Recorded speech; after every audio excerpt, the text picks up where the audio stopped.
नमस्कार दर्शकों, हमारी खास चर्चा में एक बार फिर आपका स्वागत है।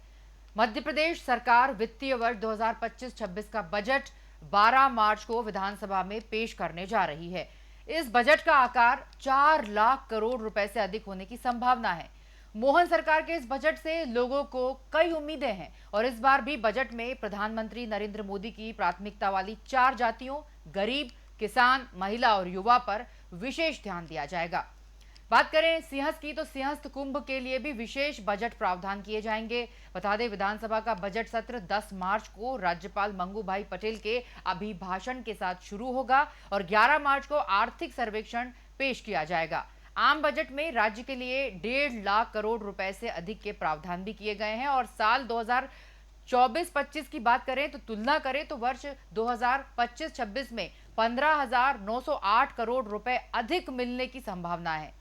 बता दें कि 11 मार्च को सरकार आर्थिक सर्वेक्षण पेश करेगी। इसमें वर्ष 24-25 में राज्य के सकल घरेलू उत्पाद जीडीपी की स्थिति, विकास की दर, प्रति व्यक्ति आय और विभिन्न क्षेत्रों में राज्य की प्रगति के बारे में जानकारी दी जाएगी। और सूत्रों के अनुसार राज्य का सकल घरेलू उत्पाद 15 लाख करोड़ रुपए के आसपास हो सकता है। बता दें कि वित्तीय वर्ष 2023-24 में यह 13,63,000 करोड़ रुपए था। बजट में गरीब कल्याण, महिला सशक्तिकरण, युवा कल्याण, किसानों के हित में विशेष प्रावधान किए जाएंगे। ग्रामीण और शहरी क्षेत्रों में आवास निर्माण के लिए ग्रामीण विकास, नगरीय विकास, जनजातीय कार्य, अनुसूचित जाति कल्याण विभाग के बजट में बड़ा वित्तीय प्रावधान किया जाएगा। देखने वाली बात होगी। और औद्योगिक विकास के लिए 18 नीतियों के तहत उद्यमियों को विशेष प्रोत्साहन देने का वादा भी किया जाएगा और इसके लिए बजट में प्रावधान किए जाएंगे। साथ ही आपको यह भी जानकारी दे दें कि भोपाल में इस बजट में एक बड़ा कन्वेंशन सेंटर बनाने की योजना भी प्रस्तावित है। और अधोसंरचना की बात करें तो निर्माण की विभिन्न परियोजनाओं को जो तेजी से जो पूरा काम करने का वादा सरकार करती है, इस बार उसमें पूंजीगत व्यय भी बढ़ाया जाएगा। 70,000 करोड़ रुपए से अधिक ये पूंजीगत व्यय हो सकता है। तो आज बजट पर चर्चा, मध्य प्रदेश के बजट पर आज हम चर्चा करने के लिए हमारे साथ मेहमान जुड़ेंगे। साथ में जुड़ेंगी आशा साहू जो कि एक गृहिणी है, प्रवीण जगताप व्यवसायी हैं और हमारे साथ जुड़ेंगे प्रगतिशील किसान राधे श्याम परिहार। ये तीनों मेहमान हमारे साथ जुड़ेंगे और आज हम इन तीनों मेहमानों के साथ बजट पर चर्चा करेंगे। आपको बता दें कि इस बार का बजट भी बहुत महत्वपूर्ण होने वाला है और हमारे साथ मेहमान जुड़ गए हैं। आशा जी, आपको आवाज मिल रही है? हाँ जी, हाँ मिल रही है। मैडम, आपका स्वागत है। आप एक गृहिणी हैं, व्यवसायी हमारे साथ जुड़े हुए हैं। और प्रवीण जगताप जी, आपको आवाज मिल रही है? प्रवीण जी, हाँ जी, आ रही आवाज। आपका स्वागत चर्चा में। और प्रगतिशील किसान हमारे साथ जुड़े हुए हैं, हाँ। उनका भी बहुत बहुत स्वागत। राधेश्याम जी। जी जी जी, आशा जी, आपसे शुरुआत कर रही हूँ मैं। जी बोलिए। आशा जी, देखिए, हमारा आज का जो चर्चा का विषय है मध्य प्रदेश के बजट को लेकर। आप गृहिणी हैं, क्या उम्मीदें लगाकर रखी है इस बार के बजट से आपने? बस हम यही चाहते हैं कि जो गैस है 826 रुपए है वो थोड़ी कम की जाए और घरेलू सामग्री वगैरह जो अभी काफी महंगी हो गई है लेडीजों के लिए, क्योंकि बजट घर का बनाकर चलना करना, इससे उससे हम चाह रहे हैं कि थोड़ा सा उसमें हमें कम हो। आशा जी, आप चाह रही हैं कि सामान सस्ता हो जाए, आप ये चाह रही हैं कि चीजें सस्ती हो जाए, एक आम आदमी को जो वो सभी चीजें मिलने लगे उसके बजट के अनुसार, आप ये चाह रही हैं? जी जी। आपका मोहन सरकार जो इस बार उनका पहला मुख्यमंत्री बनने के बाद वो पहला एक आम बजट पेश उनके मौजूदगी में किया जाएगा। आपको पिछले साल के बजट की अपेक्षा इस साल आपको क्या लग रहा है कि सबसे ज्यादा महंगा हो गया है? सबसे ज्यादा गृहिणियों को किस बात की चिंता है कि जो उनका बजट बिगाड़ती है घर में? बस लेडीजों का यही सब घरेलू ही मेन होता है उसका, तो गैस हो गई जैसे और घरेलू सामग्री, यही आपका मेन फोकस गैस है? जी, गैस भी है और घरेलू सामग्री वगैरह भी। मतलब उसमें क्या क्या सामग्री है? आप नाम बताएंगी तो शायद दर्शक सुन सकेंगे कि कौन सी ऐसी सामग्री है जो बहुत महंगी लगती है गृहिणियों को। हो रही है आटा, चावल, दाल, तेल, जो हम लोग के बजट से बाहर ही जा रहा है। आजकल तेल देखिए ना कितना महंगा हो गया है। पहले तो वही तेल 1500 उसमें मिल जाता है, 2 2200 2500 के केन मिलते हैं। तो अब वो हम लेडीजों के लिए तो बहुत मुश्किल होता है ना कि घर का बजट लेकर चलना करना। मतलब आपके अनुसार घर में किचन में काम आने वाली जो खाद्य सामग्री है, जिसमें तेल, आटा, दाल, चावल, घरेलू जो सिलेंडर है, गैस सिलेंडर, ये सब चीजें में आप चाहती हैं कि कटौती की जाए?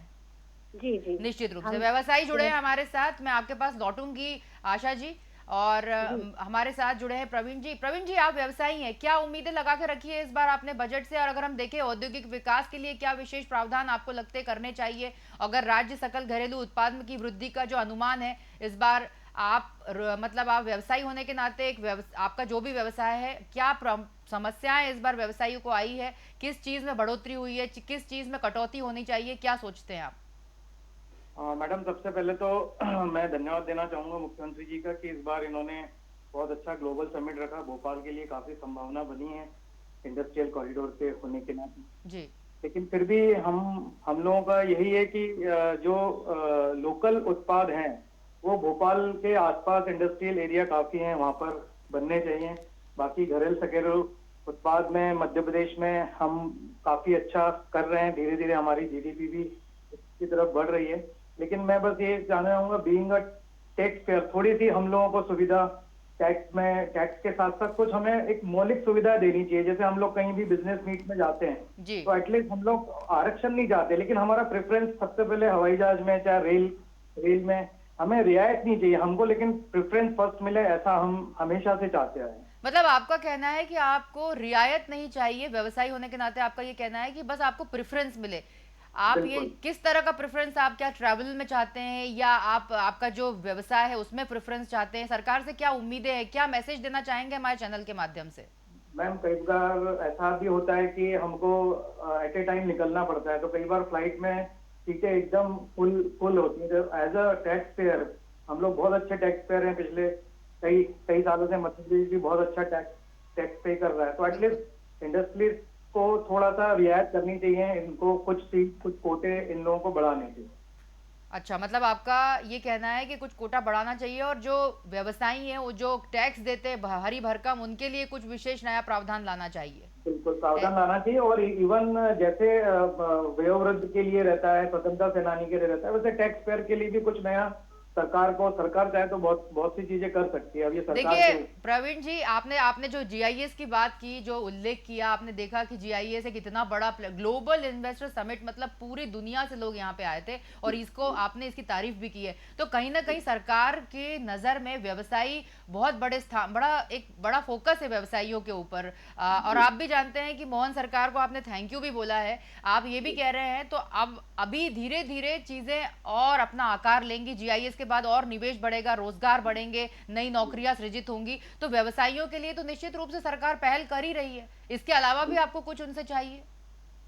मैम, चाहिए तो नहीं, एक्चुअली हम लोग तो सरकार को देते हैं उल्टा। सरकार को हम लोगों के बारे में कुछ ना कुछ सोचना चाहिए। हमको कोई रियायत नहीं चाहिए, पर हमको कुछ सुविधाएं, जैसे हमारा टैक्स में मैंने सिंगल विंडो टैक्स सेटिंग होना चाहिए एक ही बार में, हमको अलग अलग डिपार्टमेंट में ना जाने की अनुमति प्राप्त होना पड़े। ये जीआईएस होने के कारण काफी चीजें अब क्लियर हो गई हैं, लेकिन कई बार क्या हमको डोर टू डोर जाना पड़ता है। सिंगल विंडो ऑप्शन जैसा गुजरात सरकार ने किया था, वैसा कुछ यदि अब मध्य प्रदेश में तो हो गया है, निश्चित लेकिन रूप से। पहले बड़ी दिक्कतें आती थी। बिल्कुल ठीक कहा। मैं लौट रही हूँ आपके पास अगले प्रश्न के साथ। राधेश्याम परिहार जी, आप तो एक प्रगतिशील किसान है और किसानों के ऊपर तो विशेष प्रेम रहता है सरकार का।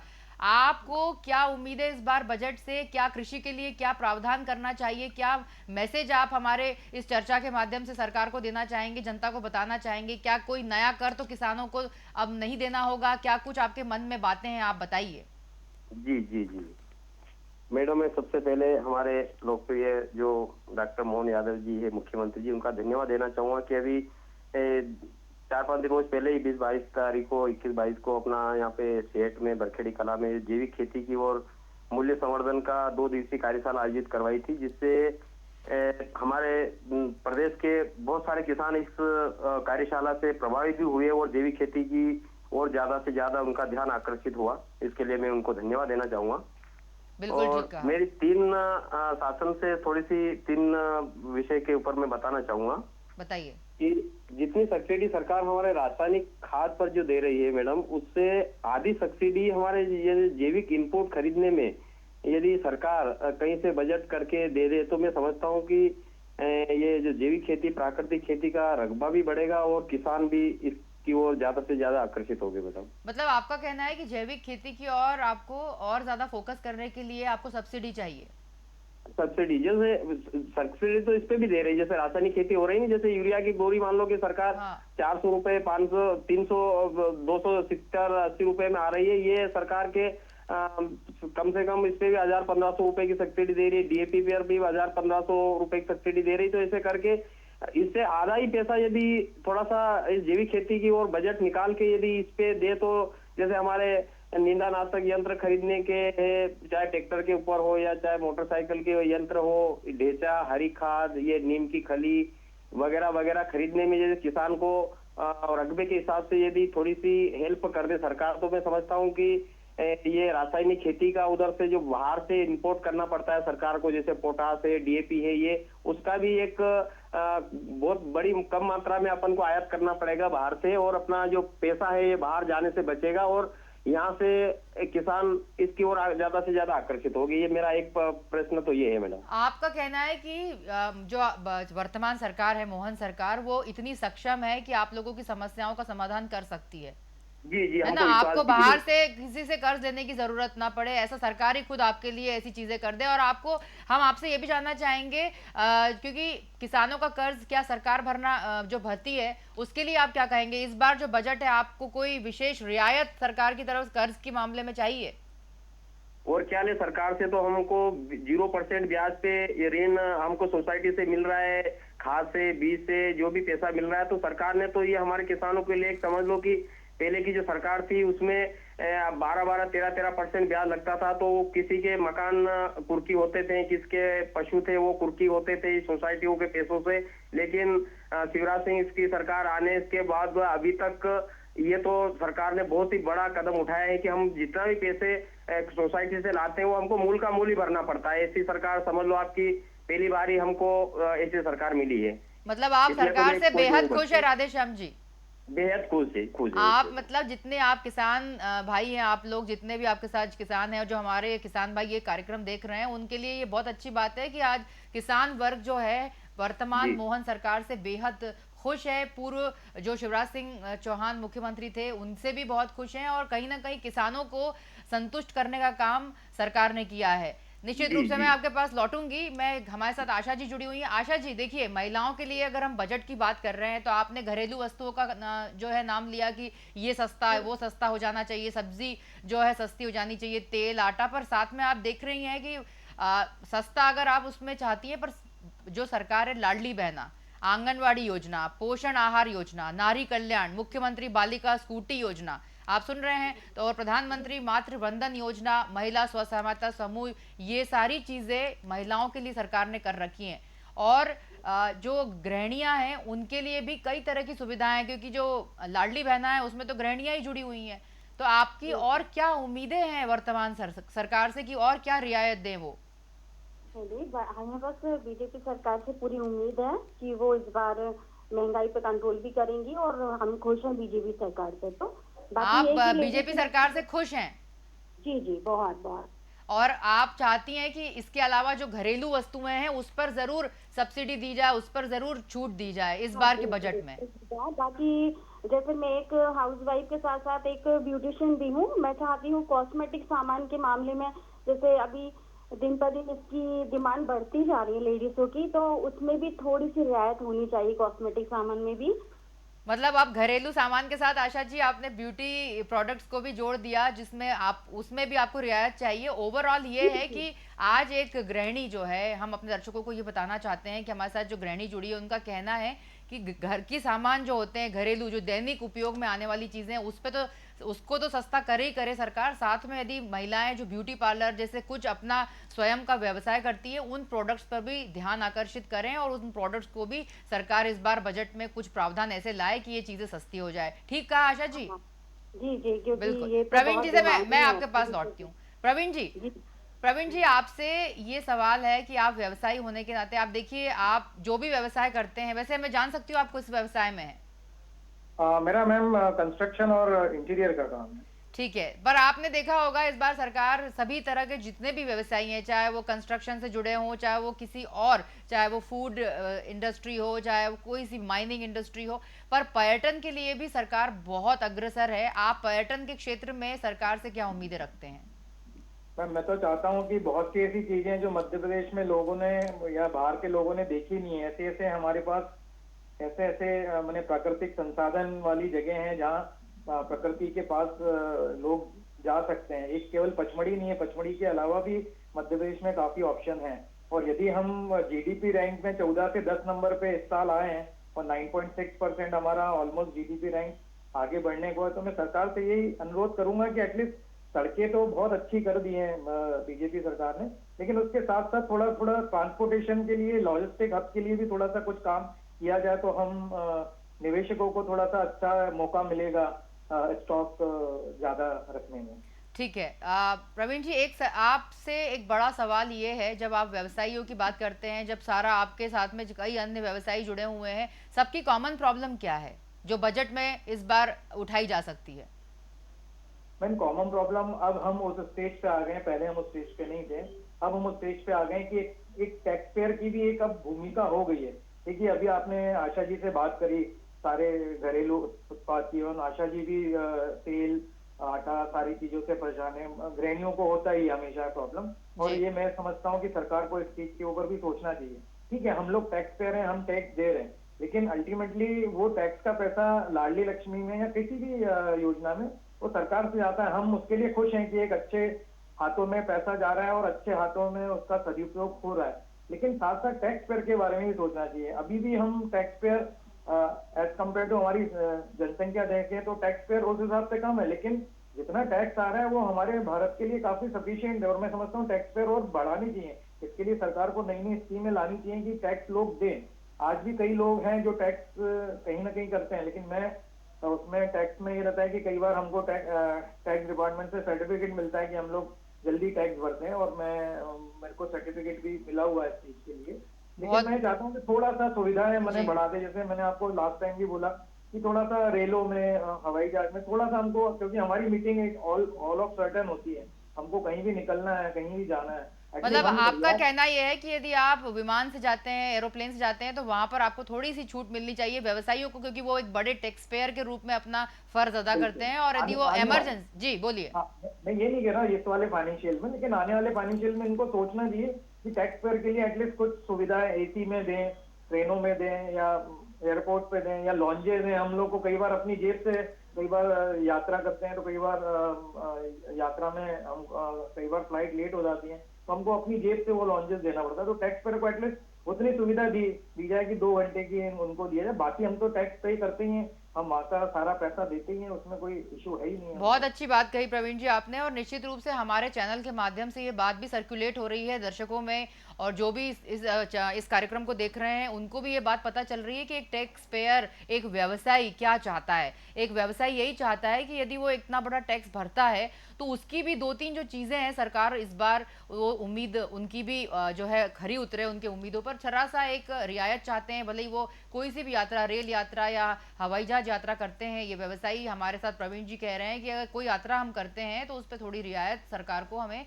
देनी चाहिए, बाकी तो वो सब अपनी जेब से देते ही हैं। ठीक है, मैं आपके पास लौटूंगी। हमारे साथ राधेश्याम जी जुड़े हुए हैं। राधेश्याम जी, आपके साथ अन्य किसानों के बारे में हम ये जानना चाहते हैं कि इस बार जो बजट इस बार 12 तारीख को पेश होने वाला है, क्या लग रहा है आपको, क्या कयास लगा रहे हैं आप, किस तरह का किसानों के लिए, क्या कुछ आपको जानकारी है कि कुछ बजट में कुछ नया आपके लोगों के लिए सरकार लेकर आ सकती है?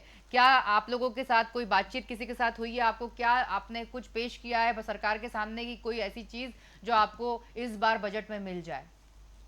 जी, बजट में तो देखो, मैं तो अभी फोकस इस प्राकृतिक खेती और इसके ऊपर ही करना चाहूंगा कि प्राकृतिक खेती का जैसे सरकारी तंत्र के अलावा भी थोड़ा सा व्यापक प्रचार करे। इसके लिए मास्टर ट्रेनर जिला स्तर और राज्य स्तर पर जो जैसी योग्यता हो उनको नियुक्त करना चाहिए, ताकि किसानों की यदि लागत घटेगी तो अपने आप ही मतलब बेनिफिट में किसान आ जाएगा। यदि लागत बढ़ती जाएगी तो मैं समझता हूँ किसान रोता ही रहेगा। किसान का कभी भी ये भला नहीं होगा यदि वो लागत बढ़ती जाएगी, चाहे डीजल से, चाहे खाद से, चाहे बीज से। ऐसे लागत बढ़ती जाएगी तो किसान कहीं न कहीं, किसान का शोषण होता रहेगा और किसान कर्ज के तले दबता रहेगा। तो मैं एक तो ये बताना चाहूंगा कि एक तो इसके लिए व्यापक प्रचार मास्टर ट्रेनर के रूप में हो। एक मंडी में अलग से जैविक जो उत्पाद है उसको खरीदने का, जैसे अभी क्या होता है कि मैडम की मंडियों में कैसा भी उत्पाद ले जाओ तो एक ही रेट में बिकता है, चाहे गेहूं आपका जैविक ले जाओ या अजैविक ले जाओ तो ये एक ही रेट में बिकता है। तो किसान मायूस होके फिर वापिस उस रासायनिक खेती की ओर मुड़ जाता है। राधेश्याम जी, आपने देखा, आप जैविक खेती को और प्राकृतिक खेती की बात कर रहे हैं, पर कहीं ना कहीं आपने आज भी देखा है कि लोग जो है ऑर्गेनिक खेती और ऑर्गेनिक उत्पादों पर उतना खर्च नहीं करते। एक ऐसा वर्ग है, एक ऐसा संभ्रांत वर्ग है जो ऑर्गेनिक प्रोडक्ट खरीदता है। आपको नहीं लग रहा कि आज आम आदमी भी ऑर्गेनिक पदार्थों से, जो बिल्कुल शुद्ध माने जाते हैं, उससे बहुत दूर है और उस खेती के ऊपर ज्यादा विशेष ध्यान किसानों को देना चाहिए? नहीं देखो, वो तो जैसे थोड़ा सा जैसे लागत कॉस्ट बढ़ती है तो उसकी तो थोड़ी सी बढ़ेगी कॉस्ट तो, लेकिन आप कह रहे हैं बात भी सही है कि जैसे ज्यादा महंगा नहीं होते हुए किसान क्या करता है कि थोड़ा सा उसका जो इनपुट लगा उसमें उसकी लागत निकल जाए तो मैं समझता हूँ कि अच्छे से अच्छा प्रोडक्ट किसान उत्पादन करने के लिए तैयार है। लेकिन बात वहां तक आती है कि मैं जैविक कर रहा हूँ या कोई दूसरा अजैविक कर रहा है तो फिर उसका और मेरा कोई अंतर नहीं रहता है रेट में। तो रेट शासन नहीं। को भी ये थोड़ी सी देखिए कि आप राधेश्याम जी देखिए, आज गुड़ भी जो है वो एक ऑर्गेनिक गुड़ अलग आ रहा है। आप देखेंगे अगर कोई भी व्यक्ति मार्केट में खरीदने जाता है तो वैरायटी के गुड़ दिखते हैं। एक ऑर्गेनिक गुड़ होता है, एक साधारण गुड़ होता है, एक गुड़ ऐसा होता है जो एक लोअर क्लास आदमी भी वो गुड़ खरीद रहा है। पर ऑर्गेनिक गुड़ खरीदने वाले आज भी कम है। ऑर्गेनिक चना, ऑर्गेनिक दाल, ऑर्गेनिक पोहा भी आ गया है। तो सब तरह से देखा जाए तो ऑर्गेनिक चीजों पर फोकस उतना नहीं है। एक विशेष वर्ग ही ऑर्गेनिक चीजें खरीदता है। आप जैविक की बात कर रहे हैं तो जैविक खेती के लिए भी लोगों में अपनी इतनी अवेयरनेस नहीं है। तो इस बार के बजट में आपको क्या लग रहा है? आपकी किसी से विशेष बातचीत हुई है कि इस बार किस पर ज्यादा खर्च करने वाली है? प्राकृतिक खेती, जैविक खेती या ऑर्गेनिक खेती पर किस तरह का कुछ रियायत मिल सकती है आपको? तो मैंने पहले बता दिया ना आपको कि इस पे थोड़ा सा जैसे सब्सिडी वगैरह, जैसे 1 हेक्टेयर की कोई जैविक खेती कर रहा है तो इसके ऊपर शासन कुछ बजट बता दे कि इतना सा आप रासायनिक खेती जो खाद इनपुट खरीदते थे उस पे सरकार इतनी सब्सिडी तो ऑलरेडी दे ही रही है पिछले कई सालों से। तो इसकी वजह आप जैविक खेती करें तो इस पे उसका आधी सब्सिडी यदि किसान को किसी न किसी रूप से मिलती रहे तो किसान की लागत कम होगी मैडम। तो ऑटोमेटिक ये इस जैविक का जो प्राइस है ये भी कम होता जाएगा। यदि लागत ज्यादा लगेगी, अब सारे इनपुट कोई भी प्राकृतिक खेती करता है तो सभी उसके पैसे से ही देके लाना पड़ता है उसको, चाहे गोबर की खाद हो, केचुए की खाद हो, नीम खली हो, ये जो भी नीम ऑयल हो, जो भी है तो उसको सारा प्रोडक्ट खरीद के लाना पड़ता है। तो इस पे कहीं ना कहीं यदि किसान के पास पैसे आएंगे तो निश्चित ही मैं समझता हूँ कि उसका प्राइस कम ही करेगा किसान, जब बढ़ा के नहीं बेचेगा ताकि आम लोगों तक वो जैविक प्रोडक्ट पहुंच सके। ऐसी मेरे जो किसान से बात होती है तो ये ऐसी आशा रहती है किसानों की। ठीक है, मैं आपके पास लौटूंगी आखिरी प्रश्न के लिए। हमारे साथ आशा जी जुड़ी हुई हैं, उनसे भी एक आखिरी प्रश्न करना चाहूंगी। आशा जी देखिए, आपने जो भी कहा कि अब ब्यूटी प्रोडक्ट्स की बात आपने कही, खाना जो घर का खाने की चीज़ें हैं उसकी बात कही। इसके अलावा इस बार जो बजट 12 तारीख को जो पिटारा खुलने वाला है, इस बार विधानसभा में वित्त मंत्री जगदीश देवड़ा ये पिटारा खोलेंगे। निश्चित रूप से महिलाओं के लिए तो बात होगी ही होगी और गृहिणियों के लिए बात होगी। वो तो 12 तारीख को ही पता चलेगा कि क्या पिटारे में है। पर आपसे हम ये आखिरी सवाल ये आपसे है कि क्या इन सब चीज़ों के अलावा अगर आप बच्चों की बात करें, आप घूमने फिरने की बात करें, अगर आप कहीं जाती हैं तो कहाँ आपका बजट बिगड़ता है, कहाँ आपको चाहेंगे कि उस पे भी ध्यान दिया जाए? ठीक है, मतलब आपके साथ मतलब टिकट पूरा लगता है छोटे बच्चे का भी, और होटलों में कहीं पे भी आप जाते हैं तो काफ़ी महंगा आपको घूमना फिरना पड़ता है। जीएसटी टैक्स वगैरह ये काफी लगने लगा है अब। मतलब आपका ये ओवरऑल ये कहना है कि इस बार यदि बजट आता है तो महिलाओं के ये जो खर्चे हैं जो उनके पूरे घर के बजट को बिगाड़ देते हैं, उसके लिए भी आप ये अपील करना चाहती हैं कि इसको भी ध्यान में रखा जाए? हाँ, और जो अभी योजनाएं चल रही हैं ना उनमें काफी लेडीज हैं छूट गई हैं, तो वो योजना का उनको फायदा नहीं मिला है जो, तो मैं चाहती हूँ कि फिर से वो योजना के हिसाब से उनको जोड़ा जाए। मतलब जो महिलाएं इन योजना में नहीं जुड़ी हैं तो एक बार और बड़ी संख्या में महिलाओं को उन योजनाओं के साथ जोड़ा जाए, जी जी, ये आप चाहती हैं? कई लोगों को पता नहीं चलता है तो वो नहीं जोड़ पाती हैं। ठीक है, ठीक हम है, चाहेंगे बिल्कुल सही कहा आपने कि हमारी जो गृहिणी है आशा जी, वो ये कह रही हैं कि महिलाओं को सरकार नई योजनाएं जो ला रही है उसमें जोड़ने का काम करे, और साथ में जो चीज़ें उन्होंने कही, चाहे वो ब्यूटी प्रोडक्ट्स हो या खाने का सामान हो, घर का सामान हो, उस पर भी रियायत चाहिए आज की गृहिणी को। और साथ में यदि घूमने फिरने जाते हैं तो जो टिकट लगता है, जो बाहर जीएसटी लगता है, उसमें भी कमी आए। ये देखने वाली बात होगी आशा जी कि क्या पिटारे में बंद है। 12 तारीख को ये पिटारा खुलेगा। साथ में प्रवीण जी आपके पास मैं आ रही हूँ आखिरी सवाल लेकर। आप व्यवसायी होने के नाते आप लोगों को आज तक यदि हम देखें तो सबसे बड़ी समस्या बजट, तो आपने कहा कि आप टैक्स पेयर हैं, आप लोगों का टैक्स काफ़ी बड़ी मात्रा में एक मायने रखता है सरकार के रेवेन्यू में, ये भी बात सही है। पर सीधी सी बात है, इस बार का बजट भी अब सामने आएगा जब पता चलेगा। पर सरकार से एक बड़ी दरकार आपने जो कही, एक रियायत देने की, जहाँ आप ट्रैवल की बात कर रहे हैं, उसके अलावा रोज़मर्रा की ज़िंदगी में आप व्यवसायियों को किस तरह की समस्या आती है और कहाँ पे बजट आपका गड़बड़ा जाता है? मेन तो एक है कि एक जो भी हमारा टैक्स स्लैब है उसका एक निर्धारण होना चाहिए। बीच बीच में अभी क्या हो रहा है, जब से जीएसटी आया है तब से ये एक्चुअली ये हम लोगों के लिए भी नया था और पूरे भारतवर्ष के लिए भी ये चीज नहीं थी। तो बहुत सी ऐसी चीजें हैं कि कई बार कोई एक दो बिल पीछे छूट जाते हैं, तो उसमें हम लोगों को 2-3 महीने की थोड़ी सी रियायत देनी चाहिए, नहीं तो अदरवाइज उसमें फॉर्म 30B करके फिर हम लोगों का टैक्सेशन में थोड़ा सा इंटरेस्ट लगा के वो हमसे चार्ज करते हैं, वो थोड़ा सा रियायत दिया जाए। ठीक है, अभी हम लोग मेरे सीए वगैरह सारी चीजें सीख गए, फिर भी कई बार ऐसा होता है कि बिजनेसमैन हम लोग बाहर रहते हैं, एक दो बिल कई बार छूट जाते हैं, तो उतनी रियायत सरकार को देनी चाहिए। एकदम रिजिड होके काम नहीं करना चाहिए मेरे हिसाब से। अच्छा, और मैं राधेश्याम जी से भी सहमत हूँ, यदि मैं 2 मिनट यदि बोल सकता हूँ। बिल्कुल बोलिए, बिल्कुल बोलिए। तो राधेश्याम जी ने बिल्कुल जैविक खेती की बात करी। अभी आप भी मीडिया लाइन से जुड़ी हैं, आपने देखा होगा मध्य प्रदेश में अभी हार्ट फेलियर रेट काफी बढ़ गए हैं। मैं समझता हूँ जैविक खेती के लिए सरकार को काफी कुछ अच्छा करना चाहिए, क्योंकि रासायनिक खेती वाले जितने भी ब्रांड्स हैं, आप देख रहे हैं नए नववर्ग युवा में हार्ट अटैक के प्रॉब्लम्स बहुत बढ़ रहे हैं। सरकार को कुछ सोचना चाहिए। मतलब आप भी जैविक खेती के फेवर में हैं प्रवीण जी। राधेश्याम जी, आने वाला भारत स्वस्थ रहेगा तभी तो अब भारत आगे जीडीपी में। बिल्कुल सही कहा आपने। आप एक व्यवसायी होने के साथ साथ एक अच्छे वक्ता भी हैं, जिन्होंने ये बात कही है कि हार्ट फेलियर के केसेस आपने भी नोटिस किए हैं और जैविक खेती की बात भी आप नोटिस कर रहे हैं। मतलब आज हमारे व्यवसायी भी एक चाक चौबंद हैं खान पान को लेकर, अपने समाज को लेकर। इतनी संभावना है मध्य प्रदेश में जो कहीं भी नहीं है। मध्य प्रदेश में जैविक खेती की बहुत संभावना है। चूंकि मैं एक एग्रीकल्चर बिजनेस से भी जुड़ा हूँ, मेरी दूसरी कंपनी एग्रीकल्चर बिजनेस से भी है, तो मुझे ऐसा लगता है कि अभी बहुत संभावना है मध्य प्रदेश में, बहुत परतें खुलना बाकी है। बिल्कुल ठीक कहा। और यही इसी सवाल को उठाते हुए राधेश्याम जी, जैसे कि प्रवीण जी ने कहा कि बहुत परतें खुलना बाकी है, ऐसी कौन सी ऐसी परतें हैं जो अभी भी जैविक खेती से जुड़ी हुई परतें जो कि सरकार के नॉलेज में लाना जरूरी है? आप क्या बताना चाहेंगे? मैं मैडम एक तो ये बताना चाहूंगी कि सोलर ऊर्जा अच्छी चल रही थी हमारे किसानों के लिए, इसमें 70% 80% तक अनुदान था। तो पिछले कुछ सालों से एक तो सोलर जो पंप जिसमें बिना कोई दूषित हुए ऑटोमेटिक अपने बिजली पैदा होती थी सोलर से, तो उसका टारगेट बहुत कम था। तो मैं सरकार से एक अपेक्षा तो ये करना चाहूंगा कि बिजली के बिल किसान को ज्यादा आते हैं, तो सौर ऊर्जा के टारगेट ज्यादा से ज्यादा इस बजट में ये करे, पास करे। बहुत अच्छी बात कही आपने राधेश्याम जी, बहुत अच्छी बात कही। सोलर ऊर्जा के बारे में और बिजली के बिल की कटौती की बात आपने इस मंच से कही है। निश्चित रूप से ये जो कार्यक्रम हमारा है, ये निश्चित रूप से दर्शकों तक जाएगा और ये बात आपकी बजट में पता चलेगी, कितना प्रावधान आप किसानों को मिल रहा है। बहुत शुक्रिया राधेश्याम जी, प्रवीण जी, आशा जी, इस चर्चा में जुड़ने के लिए। और आज हमने हमारे मेहमानों से चर्चा कर ये जाना कि इस बार का बजट कितना फ्रेंडली रहने वाला है। मोहन सरकार के इस बजट से मध्य प्रदेश के लोगों को काफ़ी उम्मीदें हैं। बताया जा रहा है कि केंद्र सरकार के तर्ज पर मोहन सरकार भी बजट में कई बड़े ऐलान कर सकती है। वहीं एक तरह से यह मोहन सरकार का पहला पूर्ण बजट होगा, क्योंकि दिसंबर 2023 में सरकार बनी थी, जहां 2024 में फरवरी में ही बजट आ गया था और लिहाजा अब सरकार के कार्यकाल को 1 साल पूरा हो चुका है और ऐसे में यह मोहन सरकार के कामकाज को लेकर माना जाए तो पहला पूर्ण बजट होगा। तो फिलहाल इतना ही, इजाजत दीजिए, नमस्कार।